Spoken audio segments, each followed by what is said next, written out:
ಪ್ರಿಯ ವೀಕ್ಷಕರೇ, ನಿಮ್ಮೆಲ್ಲರಿಗೂ ಸುತ್ತಮುತ್ತ ಯೂಟ್ಯೂಬ್ ಚಾನಲ್ಗೆ ಸ್ವಾಗತ ಸುಸ್ವಾಗತ. ಭಾರತ ದೇಶದ ನೆರೆಯ ಒಂದು ಪುಟ್ಟ ರಾಷ್ಟ್ರ ಭೂತಾನ್ ತನ್ನ ಅದ್ಭುತ ಹಿಮಾಲಯದ ಭೂದೃಶ್ಯಗಳು, ಆಧ್ಯಾತ್ಮಿಕ ಪರಂಪರೆ ಮತ್ತು ವಿಶಿಷ್ಟ ಸಂಸ್ಕೃತಿಗೆ ಹೆಸರುವಾಸಿಯಾಗಿದೆ. ಈ ದೇಶದ ಹಲವಾರು ಕುತೂಹಲಕಾರಿ ಸಂಗತಿಗಳು ಪ್ರಪಂಚವನ್ನು ತನ್ನತ್ತ ಸೆಳೆಕೊಂಡಿದ್ದಾವೆ. ಈ ದೇಶದ ಒಂದು ಬಂಡೆಯ ಪಕ್ಕದಲ್ಲಿರೋ ಟೈಗರ್ ನೆಸ್ಟ್ ಮಠದಿಂದ ಪೌಬ್ಜಿಕಾದ ಶಾಂತಿಯುತ ಕಣಿವೆಗಳವರೆಗೆ, ತನ್ನ ಸಾಂಸ್ಕೃತಿಕ ಮೌಲ್ಯವಾದ ಭೂತಾನಿನ ಮಹಿಳೆಯರ ರಾಷ್ಟ್ರೀಯ ಉಡುಗೆ ಕೀರಾದಿಂದ ಹಿಡಿದು ಮಹಿಳೆಯರಿಗೆ ಕೊಡೋ ಆದ್ಯತೆಗಳವರೆಗೆ, ಈ ದೇಶದ ವಿಚಿತ್ರ ಮತ್ತು ಆಶ್ಚರ್ಯವೆನಿಸುವ ಪಾಲಸ್ ವರ್ಣಚಿತ್ರಗಳ ಭಾಗವಾಗಿರುವ ಪುರುಷಲಿಂಗದ ಚಿತ್ರಗಳವರೆಗೆ ಈ ದೇಶದ ಹಲವಾರು ಕುತೂಹಲಕಾರಿ ವಿಚಾರಗಳನ್ನು ನಿಮ್ಮೊಂದಿಗೆ ಹಂಚಿಕೊಳ್ತೀವಿ. ತನ್ನ ದೇಶದ GDPಯನ್ನು ಕೇವಲ ಸಂತೋಷದಿಂದ ಅಳೆಯುವ ಪ್ರಪಂಚದ ಏಕೈಕ ದೇಶ ಭೂತಾನ್. ಪ್ರಾಚೀನ ಸಂಪ್ರದಾಯಗಳು, ಉಸಿರು ಕಟ್ಟುವ ಭೂದೃಶ್ಯಗಳನ್ನು ಭೇಟಿ ಮಾಡುವ ಹಿಮಾಲಯದಲ್ಲಿರುವ ಒಂದು ಗುಪ್ತ ರಾಜ್ಯ ಭೂತಾನ್. ಈ ವಿಡಿಯೋ ಸ್ಕಿಪ್ ಮಾಡದೆ ಕೊನೆಯವರೆಗೂ ವೀಕ್ಷಿಸಿ. ಇಷ್ಟ ಆದರೆ ಲೈಕ್ ಬಟನ್ ಒತ್ತಿ. ಸುತ್ತಮುತ್ತಲ ಯೂಟ್ಯೂಬ್ ಚಾನಲ್ಗೆ ಸಬ್ಸ್ಕ್ರೈಬ್ ಮಾಡೋದನ್ನು ಮರಿಬೇಡಿ. ಭೂತಾನ್ ಸಾಮ್ರಾಜ್ಯ ವಿಶ್ವದ ಅತ್ಯಂತ ಪ್ರತ್ಯೇಕ ತಾಣಗಳಲ್ಲಿ ಒಂದು ಅಂತ ಗುರುತಿಸಲ್ಪಟ್ಟಿದೆ. ಇದು ಹಿಮಾಲಯದ ಪೂರ್ವ ತುದಿಯಲ್ಲಿರುವ ಒಂದು ಪರ್ವತ ದೇಶ ಆಗಿದ್ದು, ಇದು ಇತರ ದೇಶಗಳೊಂದಿಗೆ ಪ್ರವೇಶ ಮತ್ತು ಸಂವಹನಕ್ಕೆ ಅಡ್ಡಿಯಾಗೋ ಕಾರಣ ತಮ್ಮ ಸಂಸ್ಕೃತಿ ಮತ್ತು ಸ್ವಾತಂತ್ರ್ಯವನ್ನು ಕಾಪಾಡಿಕೊಳ್ಳೋದಕ್ಕೆ ಸ್ವಯಂ ಪ್ರೇರಣೆಯಿಂದ ಈ ದೇಶ ಪ್ರತ್ಯೇಕಿಸಿಕೊಳ್ಳುತ್ತೆ. ನಮ್ಮ ಪ್ರಪಂಚದ ಆಧುನಿಕ ಸಂಸ್ಕೃತಿಯ ಪ್ರಭಾವಕ್ಕೊಳಗಾಗದಿರೋ ಕೆಲವೇ ದೇಶಗಳಲ್ಲಿ ಭೂತಾನ್ ಕೂಡ ಒಂದಾಗಿದೆ. ಈ ದೇಶ ವಿದೇಶಿಯರಿಗೆ ಪ್ರವೇಶವನ್ನು ಕೊಟ್ಟಿದ್ದ 1974ರಲ್ಲಿ. ಅದು ಕೂಡ ಬಹಳ ಸೀಮಿತ ಪ್ರಮಾಣದಲ್ಲಿ. 18ನೇ ಶತಮಾನದಲ್ಲಿ ಇಂಗ್ಲೀಷರು ಸಂಬಂಧಗಳನ್ನು ಸ್ಥಾಪಿಸೋದಕ್ಕೆ ಪ್ರಯತ್ನಿಸಿದರಾದರೂ ಅದು ಯಶಸ್ವಿಯಾಗಲಿಲ್ಲ. ಇಲ್ಲಿ ಒಂದು ಇಂಟ್ರೆಸ್ಟಿಂಗ್ ವಿಚಾರ ಅಂದರೆ, ಈ ದೇಶ ಎಂದಿಗೂ ಕೂಡ ವಸಾಹತುಶಾಹಿ ಆಗಲಿಲ್ಲ. ಭೂತಾನ್ನ ಅಧಿಕೃತ ಹೆಸರು ಭೂತಾನ್ ಸಾಮ್ರಾಜ್ಯ. ಇದನ್ನು ಗುಡುಗು ಡ್ರ್ಯಾಗನ್ ಭೂಮಿ ಅಂತ ಕರೀತಾರೆ. ಯಾಕೆ ಅಂದರೆ ಇಡೀ ಹಿಮಾಲಯನ್ ಶ್ರೇಣಿ ಇಲ್ಲಿಂದ ಗೋಚರಿಸುತ್ತೆ. ಇಲ್ಲಿಂದ ಹೊರಬರುವ ಬಲವಾದ ಬಿರುಗಾಳಿಗಳು ಮತ್ತು ಹಿಮಾಲಯದ ಪರ್ವತ ಶ್ರೇಣಿಗಳು ಭೂತಾನ್ನಲ್ಲಿ ಹೆಚ್ಚಾಗಿ ಕಂಡುಬರೋ ಕಾರಣ ಇದಕ್ಕೆ ಥಂಡರ್ ಡ್ರ್ಯಾಗನ್ ಭೂಮಿ ಅಂತ ಕರೀತಾರೆ. 70% ಅರಣ್ಯ ಪ್ರದೇಶವನ್ನು ಹೊಂದಿರೋ ಭೂತಾನ್ ಅಕ್ಕಪಕ್ಕದಲ್ಲಿ ಯಾವುದೇ ಶತ್ರು ರಾಷ್ಟ್ರಗಳನ್ನು ಹೊಂದಿಲ್ಲದ ಕಾರಣ ಶಾಂತಿಯಿಂದ ಮತ್ತು ಸಂತೋಷವಾಗಿದೆ ಅಂತ ಹೇಳ್ಬೋದು. ವಿಶ್ವದ ಅತ್ಯಂತ ಸುರಕ್ಷಿತ ತಾಣ ಅಂತ ಅನ್ಸ್ಕೊಂಡಿರೋ ಭೂತಾನಲ್ಲಿ ಹೆಚ್ಚಾಗಿ ಜೋಂಕಾ ಭಾಷೆಯನ್ನು ಮಾತಾಡ್ತಾರೆ. ಇದು ಇವರ ರಾಷ್ಟ್ರೀಯ ಭಾಷೆಯಾಗಿದೆ. ಇಲ್ಲಿ ಇವರ ಕರೆನ್ಸಿಯನ್ನು ನಗಲ್ತುಮ್ ಅಂತ ಕರೀತಾರೆ. ಇದನ್ನು 1974ರಲ್ಲಿ ಪರಿಚಯ ಮಾಡಲಾಯಿತು.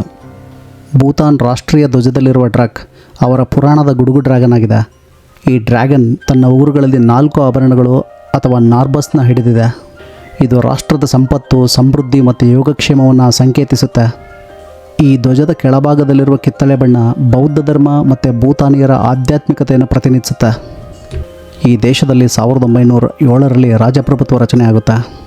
ಅಂದಿನಿಂದ ಇಂದಿನವರೆಗೆ ಒಂದೇ ಕುಟುಂಬದ 5 ತಲೆಮಾರುಗಳ ರಾಜರುಗಳಿಲ್ಲಿ ಆಳ್ವಿಕೆಯನ್ನು ಮಾಡಿದ್ದಾರೆ. ಪ್ರಸ್ತುತ ರಾಜ ಹೆಂಗ್ಮೆ ಕೇಜರ್ ನಮ್ಗೆಲ್ ವಾಂಗ್ಚುಕ್ ಇವರು ತಮ್ಮ ವರ್ಚಸ್ಸು ಮತ್ತು ಜನರೊಂದಿಗಿನ ನಿಕಟತೆಗೆ ಸಾಕಷ್ಟು ಹೆಸರುವಾಸಿಯಾಗಿದ್ದಾರೆ. ಇವರು ಯುನೈಟೆಡ್ ಕಿಂಗ್ಡಮ್ ಮತ್ತು ಯುನೈಟೆಡ್ ಸ್ಟೇಟ್ಸ್ನ ಪ್ರತಿಷ್ಠಿತ ವಿಶ್ವವಿದ್ಯಾನಿಲಯಗಳಲ್ಲಿ ಅಧ್ಯಯನ ಮಾಡಿದ್ದಾರೆ. ಡ್ರ್ಯಾಗನ್ ರಾಣಿ ಹೆಟ್ಸನ್ ಪೇಮಾ ವಾಂಗ್ಚುಕ್ 2008ರಲ್ಲಿ ಇವರ ಸಂವಿಧಾನವನ್ನು ಅಂಗೀಕರಿಸಲಾಗುತ್ತೆ.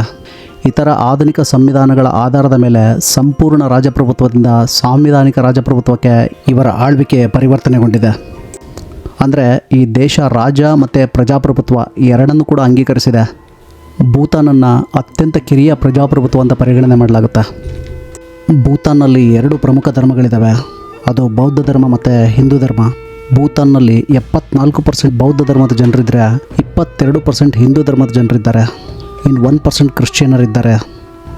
ಇಲ್ಲಿ ಜಾತಿವಾದ, ತಾರತಮ್ಯ, ಮೇಲು ಕೀಳು, ಮಧ್ಯಮ ವರ್ಗ, ಮೇಲ್ವರ್ಗ ಎಂಬ ಯಾವುದೇ ಪರಿಕಲ್ಪನೆ ಇರೋದಿಲ್ಲ. ಸುಮಾರು 8 ಲಕ್ಷ ಜನಸಂಖ್ಯೆಯನ್ನು ಹೊಂದಿರುವ ಈ ದೇಶ ಆರೋಗ್ಯ ಮತ್ತು ಪರಿಸರದ ಆರೈಕೆಗೆ ಹೆಚ್ಚಿನ ಪ್ರಾಮುಖ್ಯತೆ ನೀಡುತ್ತೆ. ಇಲ್ಲಿ ಯಾವುದೇ ಫಾಸ್ಟ್ ಫುಡ್ ಸರಪಳಿ ಸ್ಥಾಪನೆ ಆಗಿಲ್ಲ. ಭೂತಾನ್ನಲ್ಲಿ ಈ ಕಾರಣದಿಂದಾಗಿ ಕಡಿಮೆ ತೂಕವನ್ನು ಹೊಂದಿರುವ ಜನಸಂಖ್ಯೆ ಹೆಚ್ಚಾಗಿದೆ. ಅಮದಾಚಿ ಭೂತಾನ್ನ ರಾಷ್ಟ್ರೀಯ ಖಾದ್ಯ. ಇದು ಹಸಿರು ಅಥವಾ ಕೆಂಪು ಮೆಣಸಿನಕಾಯಿಗಳು, ಹಸುವಿನ ಅಥವಾ ಯಾಕ್ನ ಚೀಸ್, ಕೆಲವೊಮ್ಮೆ ಈರುಳ್ಳಿ ಮತ್ತು ಟೊಮ್ಯಾಟೊದೊಂದಿಗೆ ಸೇರಿಸಿದ ಕೆನೆ ಮಸಾಲೆಯುಕ್ತ ಸ್ಟ್ಯೂವನ್ನು ಒಳಗೊಂಡಿರುತ್ತೆ.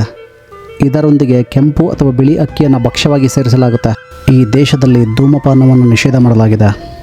ಎಲ್ಲ ಧಾರ್ಮಿಕ ಸ್ಥಳಗಳು, ಆಸ್ಪತ್ರೆಗಳು, ಸರ್ಕಾರಿ ಕಟ್ಟಡಗಳು, ಸಾರ್ವಜನಿಕ ಸ್ಥಳಗಳಲ್ಲಿ ಧೂಮಪಾನ ಮಾಡೋದಕ್ಕೆ ಅನುಮತಿಯನ್ನು ಕೊಡೋದಿಲ್ಲ.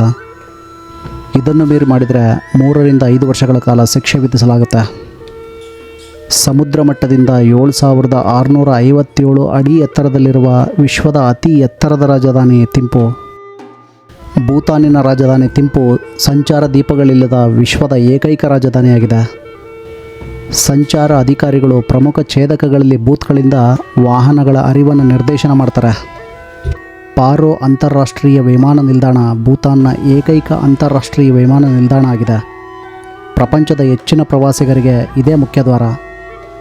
ಸಂಕೀರ್ಣ ಭೌಗೋಳಿಕ ಪರಿಸ್ಥಿತಿಗಳಿಂದಾಗಿ 7333 ಅಡಿ ಎತ್ತರದಲ್ಲಿರೋ ಲ್ಯಾಂಡಿಂಗ್ ಮತ್ತು ಟೇಕಪ್ ಮಾಡೋದಕ್ಕೆ ವಿಶ್ವದ ಅತ್ಯಂತ ಕಷ್ಟಕರ ಮತ್ತು ಅಪಾಯಕಾರಿ ವಿಮಾನ ನಿಲ್ದಾಣಗಳಲ್ಲಿ ಒಂದಾಗಿದೆ.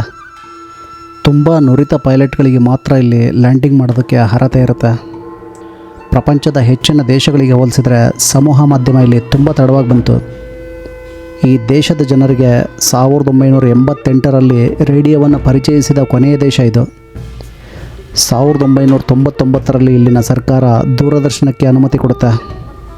ನಿಮಗೆ ಒಂದು ವಿಚಾರ ಹೇಳಿದರೆ ಆಶ್ಚರ್ಯ ಆಗುತ್ತೆ. ರೇಡಿಯೋ ಮತ್ತು ದೂರದರ್ಶನ ಬರೋವರೆಗೂ ಗಾಂಜಾ ಸಸ್ಯವನ್ನು ಸೇವಿಸ್ಬೋದಂತ ಇಲ್ಲಿ ಜನರಿಗೆ ಗೊತ್ತಿರಲಿಲ್ಲ. ಈ ವಿಚಾರ ತಿಳಿಯುವ ಮುನ್ನ ಅದನ್ನು ಅವರು ಹಂದಿಗಳಿಗೆ ಬಳಸ್ತಾಯಿದ್ರು. ವೀಕ್ಷಕರೇ, ದೇಶದ ರೋಮಾಂಚಕ ಸಂಸ್ಕೃತಿ ಆಂತರಿಕ ಭಾಗವಾಗಿರುವ ಅನೇಕ ಸ್ಥಾಪಿತ ಪುರುಷಲಿಂಗದ ಚಿಹ್ನೆಗಳನ್ನು ಈ ದೇಶದಾದ್ಯಂತ ಎಲ್ಲೆಲ್ಲಿಯೂ ಕೂಡ ನೋಡಬಹುದು.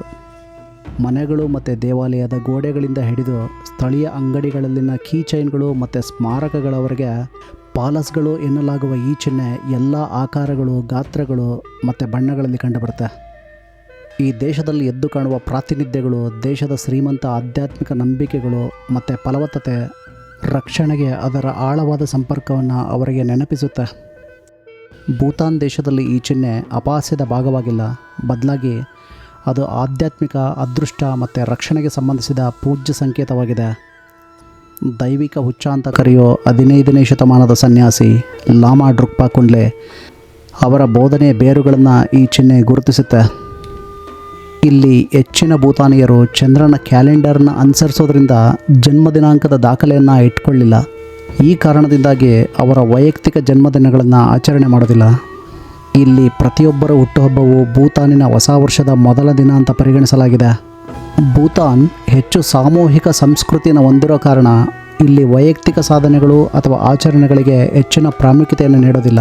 ಪಾಶ್ಚಾತ್ಯ ಸಂಸ್ಕೃತಿಯ ಪ್ರಭಾವದಿಂದಾಗಿ ಏನೋ ಇತ್ತೀಚೆಗೆ ನಗರಗಳಲ್ಲಿ ಹುಟ್ಟುಹಬ್ಬವನ್ನು ಆಚರಣೆ ಮಾಡ್ಕೊಳ್ಳಿಕ್ಕೆ ಶುರು ಮಾಡಿದ್ದಾರೆ.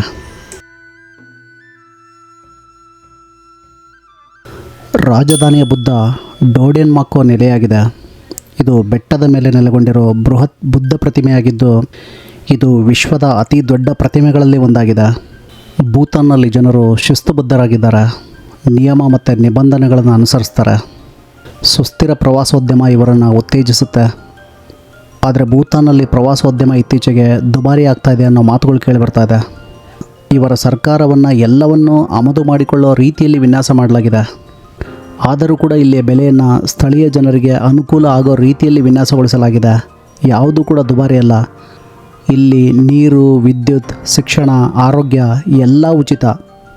ಇದರ ಜೊತೆಗೆ ಅನೇಕ ಸ್ಥಳಗಳಲ್ಲಿ ಸಬ್ಸಿಡಿಗಳು ಕೂಡ ಸಿಗುತ್ತೆ. ಉದಾಹರಣೆಗೆ ಕಾರುಗಳನ್ನು ಖರೀದಿ ಮಾಡೋದಕ್ಕೆ ಇವರ ದೇಶದಲ್ಲಿ ಸಬ್ಸಿಡಿ ಸಿಗುತ್ತೆ. ವೀಕ್ಷಕರೇ, ಯೋಚಿಸಿ, ಯಾವುದೇ ದೇಶದ ಪ್ರಮುಖ ವಿಷಯ ಯಾವುದು? ಶಿಕ್ಷಣ, ಚಿಕಿತ್ಸೆ, ಆಹಾರ, ನೈರ್ಮಲ್ಯ, ನೀರು ಇವುಗಳನ್ನು ಬಹಳ ಕಡಿಮೆ ಹಣಕ್ಕೆ ಅಥವಾ ಉಚಿತವಾಗಿ ಪಡೆದರೆ ಯಾವ ದೇಶ ತಾನೇ ಸಂತೋಷವಾಗಿರೋದಿಲ್ಲ. ಇದೇ ಕಾರಣಕ್ಕಾಗಿಯೇ ಭೂತಾನನ್ನು ಶಾಂತಿಯುತ ಮತ್ತು ಸಮೃದ್ಧ ದೇಶವೆಂದು ಪರಿಗಣಿಸಲಾಗಿದೆ. ವೀಕ್ಷಕರ, ಭೂತಾನ್ಗೆ ಇನ್ನೊಂದು ಹೆಸರಿದೆ, ಅದು ಹಸಿರು ಭೂತಾನ್. ಇದಕ್ಕೆ ಕಾರಣ ಇದೆ. ಎಲ್ಲಿ ನೋಡಿದರೂ ಹಸಿರು. ಇದನ್ನು ವಸತಿ ಪ್ರದೇಶಗಳಲ್ಲೂ ಕೂಡ ಕಾಣ್ಬೋದು. ಇದೇ ಕಾರಣಕ್ಕೋಸ್ಕರ ಭೂತಾನ್ ದೇಶವನ್ನು ಕಾರ್ಬನ್ ನೆಗೆಟಿವ್ ಕಂಟ್ರಿ ಎಂದು ಕರೆಯಲಾಗುತ್ತೆ. ಜಗತ್ತಿನ ಮೊಟ್ಟ ಮೊದಲ ಕಾರ್ಬನ್ ನೆಗೆಟಿವ್ ಕಂಟ್ರಿ ಭೂತಾನ್.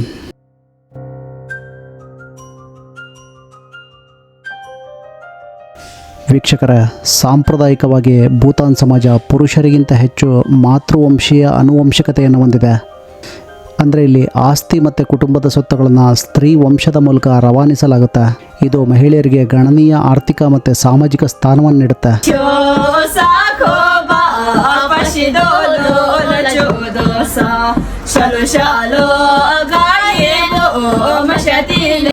ದೈನಂದಿನ ಜೀವನದಲ್ಲಿ ಇಲ್ಲಿಯ ಮಹಿಳೆಯರು ಕೃಷಿ, ಶಿಕ್ಷಣ, ಆರೋಗ್ಯ, ರಕ್ಷಣೆ ಮತ್ತು ಸರ್ಕಾರದಂತಹ ವಿವಿಧ ಕ್ಷೇತ್ರಗಳಲ್ಲಿ ಕೆಲಸ ಮಾಡ್ತಾರೆ. ಭೂತಾನ್ನಲ್ಲಿ ಪುರುಷರ ಸಾಂಪ್ರದಾಯಿಕ ಉಡುಗೆಗೆ ಗೋ ಎಂದು ಕರೆಯಲಾಗುತ್ತೆ. ಮತ್ತು ಮಹಿಳೆಯರ ಸಾಂಪ್ರದಾಯಿಕ ಉಡುಗೆಗೆ ಕೀರಾ ಎಂದು ಕರೆಯಲಾಗುತ್ತೆ.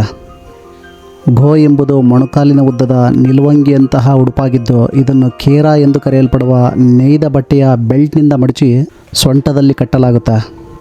ನಿಲುವಂಗಿಯ ತೋಳುಗಳು ಸಾಂಪ್ರದಾಯಿಕವಾಗಿ ಉದ್ದವಾಗಿರ್ತವೆ. ಇನ್ನು ಮಹಿಳೆಯರ ಕೀರಾ ಎಂಬುದು ಪಾದದವರೆಗೆ ಉದ್ದವಾದ ಉಡುಪಾಗಿದ್ದು ದೇಹದ ಸುತ್ತಲೂ ಸುತ್ತುವ ಆಯಾಕಾರದ ನೇಯ್ದ ಬಟ್ಟೆಯನ್ನು ಒಳಗೊಂಡಿರುತ್ತೆ.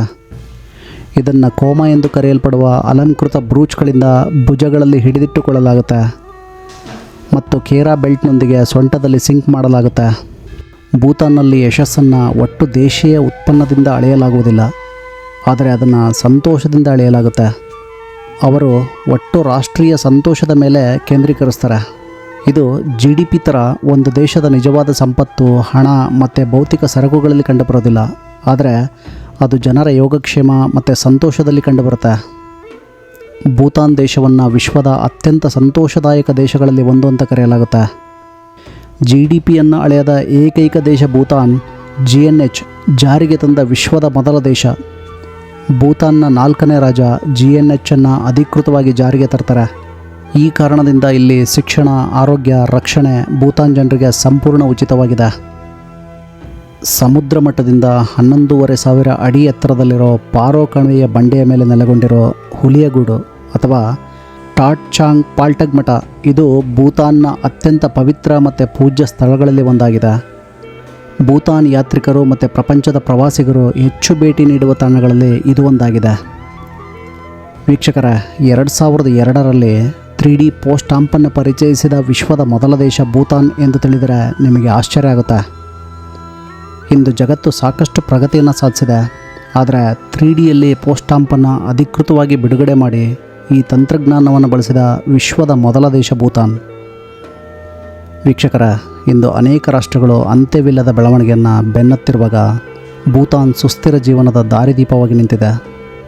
ಅಲ್ಲಿಯ ಜನರು ತಮ್ಮ ಸಂಸ್ಕೃತಿ, ಕಾಡುಗಳು ಮತ್ತು ಸಂಪ್ರದಾಯಗಳನ್ನು ಇನ್ನೂ ಮುಂಬರುವ ಪೀಳಿಗೆಗೆ ರಕ್ಷಿಸುತ್ತಾರೆ. ಅದರ ಎತ್ತರದ ಮಠಗಳಿಂದ ಅದರ ಅಸ್ಪೃಶ್ಯ ಕಣಿವೆಗಳವರೆಗೆ ಭೂತಾನ್ ಕೇವಲ ಒಂದು ದೇಶವಲ್ಲ, ಅದು ಜೀವನದ ವಿಧಾನವಾಗಿದೆ.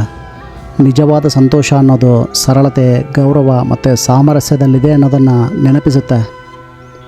ನಮ್ಮ ರಾಷ್ಟ್ರಪಿತ ಮಹಾತ್ಮ ಗಾಂಧಿ ರಾಮರಾಜ್ಯದ ಪರಿಕಲ್ಪನೆಯನ್ನು ಹೊಂದಿದ್ದರು. ಈ ದೇಶದ ಬಗ್ಗೆ ಮಾತಾಡುವಾಗ ರಾಮರಾಜ್ಯದ ಪರಿಕಲ್ಪನೆ ಮುನ್ನೆಲೆಗೆ ಬರುತ್ತೆ. ನಿಮಗೆ ಏನನ್ಸುತ್ತೆ ಅನ್ನೋದನ್ನು ಕಾಮೆಂಟ್ ಮೂಲಕ ತಿಳಿಸಿ. ಈ ವಿಡಿಯೋ ಇಷ್ಟ ಆದಲ್ಲಿ ಲೈಕ್ ಮತ್ತು ಶೇರ್ ಮಾಡೋದನ್ನು ಮರಿಬೇಡಿ. ವೀಕ್ಷಿಸಿದ್ದಕ್ಕಾಗಿ ಧನ್ಯವಾದಗಳು.